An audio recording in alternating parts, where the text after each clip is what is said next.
บทที่22เจ้าเรียนภาษาญี่ปุ่นโดนปานใดแล้วข้อวันบทเรียนที่2ลีมิงมาสอนเพิ่มให้หุยเหมยลีมิง对不起我来晚了ขอโทษเด้อข่อยมาสายแล้วหุยเหมย没关系บ่เป็นหยังลีมิง你等我多长时间了เจ้าทาข่อยดนละบ่หุยเหมย我等了你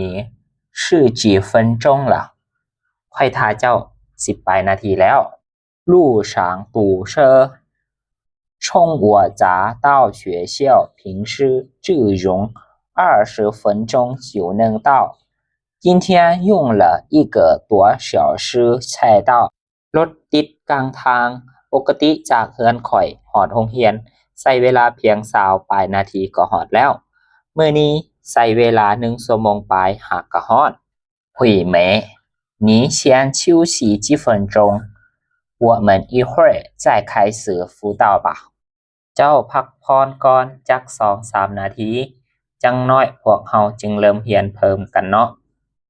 หลี่หมิง现在就开始吧ก็เริ่มเรียนตอนนี้เลย